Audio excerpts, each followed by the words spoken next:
Se ha incorporado con nosotros el doctor John Ackerman. Él es investigador de tiempo completo del Instituto de Jurídicas de la UNAM, es doctor en Sociología Política y presidente adjunto de la Asociación Internacional de Derecho Administrativo. Entre otras de sus promociones en favor de los derechos humanos, él es un actor y casi diría un autor, aunque con esto de las amenazas no sé si te haga bien, fundamental de este proceso. ¿Qué tendrías que añadir a lo que acaban de decir los compañeros, John? Bien, este es un esfuerzo, precisamente como señalas, Porfirio, a favor de los derechos humanos, en contra de la impunidad. La sociedad mexicana ha recurrido a todas las instancias desde hace años, exigiendo justicia y que se pare, se detenga esta guerra, este baño de sangre. Este año, 2011, inició con un movimiento social muy nutrido, encabezado por Javier Cecilia, que le apostó a la buena voluntad del presidente. Realmente le dio beneficio de la duda al presidente. Decía que yo creo, Javier Cecilia, que el presidente tiene un buen corazón. Entonces vamos a sentarnos con él a convencerle a cambiar la estrategia. Es cardiólogo, Javier. Bueno, dice eso. Entonces se sentó con el presidente una, dos veces. No ha habido absolutamente ningún resultado. No hay justicia para esas víctimas, incluso lo están matando cada día más. Y no se ha cambiado en absoluto la estrategia en la materia. La UNAM también presentó un gran documento, le apeló a la inteligencia, la perspicacia y la madurez del presidente. Bueno, aquí va una propuesta profunda, una reflexión, análisis, diagnóstico del problema que estamos viviendo y le apelamos a usted, presidente, para que rectifique. Nosotros estamos utilizando la ley también, otra vía pacífica. Entonces, ¿el rector también puede ser amenazado? Pues por supuesto. Por ese documento. También critica, que también dice que el gobierno es responsable de lo que está pasando en el país. Nosotros estamos apelando a la ley.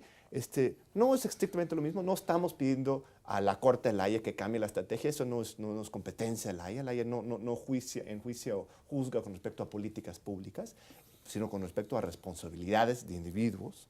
Pero es otra vía en que nosotros, la sociedad, tenemos pacíficamente para recurrir a las instancias relevantes para exigir que haya justicia, haya paz y haya rendición de cuentas en este país. La reacción del presidente es inédito, es increíble.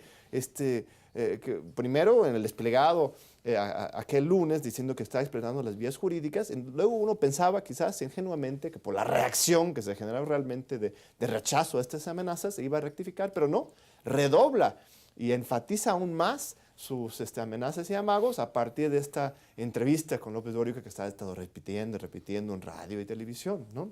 Entonces, pues sigue así ofendido personalmente cuando no le acusamos personalmente. Dice que es a título personal. No, es un asunto personal. Se está defendiendo a él y a su familia, dijo incluso. Pero es jefe de Estado, es el presidente de la República y en esa función le estamos pidiendo que se investigue a él y a todos los que podrían estar implicados en este baño de sangre, ¿no? Entonces, que él responda personalmente es no solamente salir por la tangente, pero intencionalmente distorsionar la realidad. O sea, no estaban metiendo con su familia. ¿Y qué creen ustedes? ¿No?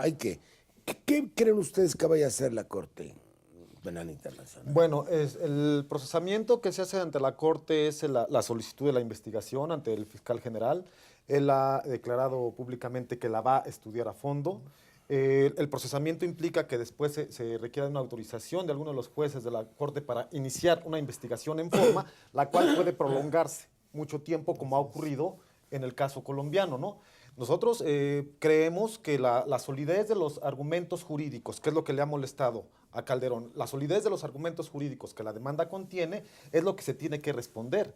Ha sido mediante una forma cívica, con una argumentación jurídica que señala, que establece una relación lógica entre los efectos de su decisión que tomó para de esa manera combatir la delincuencia organizada con los resultados. En mi opinión, encuadran perfectamente, es una cuestión muy importante lo que tenga que resolver la Corte, puede significar un parteaguas, un paradigma fundamental respecto de una resolución que se tiene que tomar sobre un gobierno que está decidiendo combatir ¿a quiénes ha juzgado la Corte? Porque también esto fue algo de las grandes potencias, permítanme. Era el caso del conflicto serbio, algo había que hacer con Milosevic, pueden perseguir a Bokassa, pero hasta ahora no ha perseguido a ningún aliado de las grandes potencias, ¿no? Ni menos. cuando las grandes potencias, en este caso los Estados Unidos de América, el gobierno, son en gran parte responsables o corresponsables de lo que has llamado el baño de sangre. Aquí hay un asunto. Es cierto, la Corte Penal Internacional ha investigado principalmente países africanos. El caso de Serbia pues, es la excepción, de hecho, porque eso ya es parte de Europa. Hay un par de puntos importantes. Los Estados Unidos no forma parte de la Corte Penal Internacional, ¿no? No es un Estado de parte, no ha firmado el Estatuto de Roma. Entonces esto le da cierta independencia, por lo menos a los Estados Unidos, aunque sigue estando subordinado a las grandes potencias. El principal financiador de la Corte Penal Internacional es Japón, por ejemplo, y tiene mucha influencia los gobiernos europeos, Francia y Alemania. El fiscal, de todas formas, tendría que ser independiente en su investigación y está buscando Luis Moreno Ocampo, una forma para un poco cambiar esa imagen de que es solamente una corte para delitos africanos, ¿no? Un corte africano. Pues es un corte penal internacional, no africana.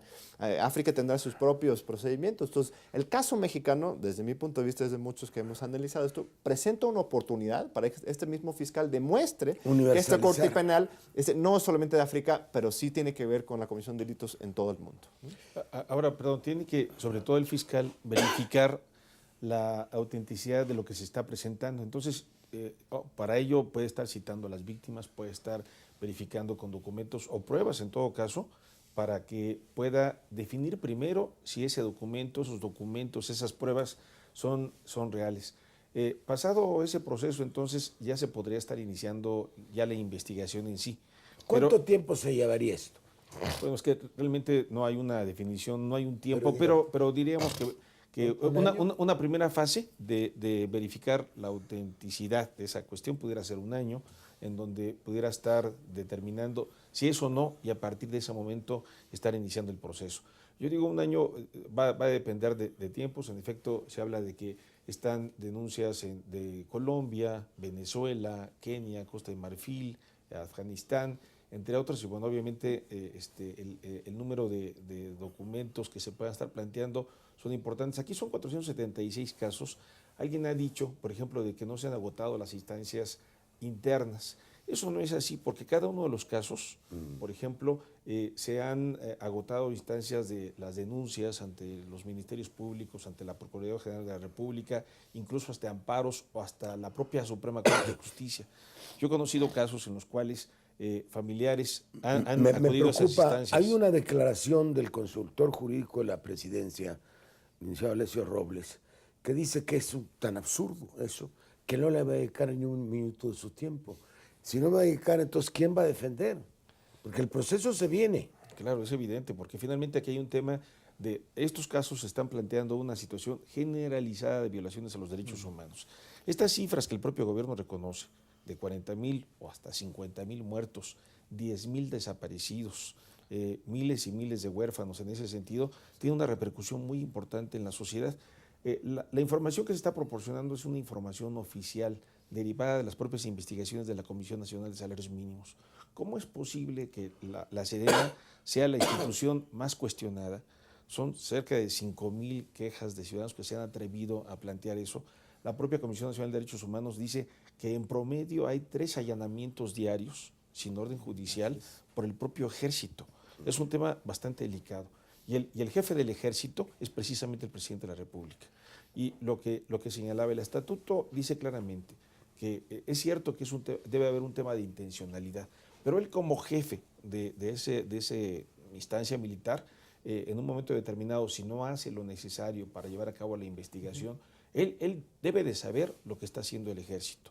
Y si no lo hace, también es un tema de responsabilidad absoluta. O sea, hay un caso muy concreto, ahora de Guerrero, por ejemplo. Un par de estudiantes muertos en una protesta en la Autopista del Sol el lunes pasado, y evidentemente piden la renuncia del procurador y del secretario de Seguridad Pública. Ellos no estuvieron ahí presentes, ¿no?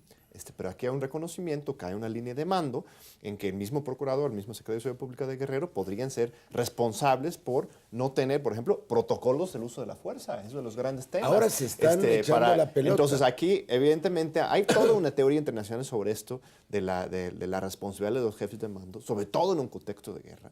Un general no puede ser, bueno, hagan lo que quieran, muchachos. ¿no? Y que arrasen pueblos y violen mujeres, pues eso no lo puede hacer en general, aunque no lo haya mandado directamente, que lo permita de manera sistemática, implica responsabilidad. Y eso es lo que queremos que se investigue, ¿no? Ese es el problema del tema militar, que efectivamente hay un mando, hay de manera vertical, el jefe de las Fuerzas Armadas precisamente es el que tiene que responder, y me parece que esta circunstancia es la más delicada para... Sí, de hecho, la forma en que se han desplegado esos operativos han construido verdaderos escenarios de guerra.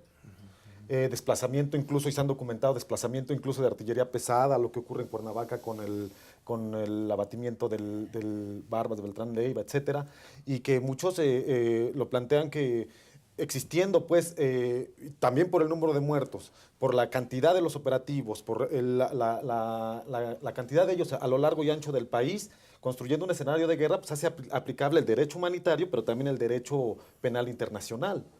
Por eso es perfectamente aplicable. Ahora, ¿un jefe de Estado puede ser juzgado por la Corte en el ejercicio de su función o hay que esperar a que termine su mandato? A ver, Ambos, ¿sí? sí, aquí es una cuestión muy interesante y tiene que ver con lo que dice el maestro Fuentes. Para efectos de la complementariedad de la participación de la Corte Penal Internacional, hay delitos que no están tipificados en el sistema penal mexicano, no están tipificados los crímenes de lesa humanidad, los crímenes de guerra, el reclutamiento forzado de menores, entre otros, los cuales hacen pues que participe. Y lo que hace a la responsabilidad del presidente... Y no porque ya teniendo los tratados, jerarquía constitucional, forma parte Claro, de nuestra ya forman parte de legislación nuestro nacional. orden jurídico. Claro. Y en lo que hace a la responsabilidad del presidente de la República, hay un marco constitucional que le imposibilita un espacio de inmunidad, impunidad.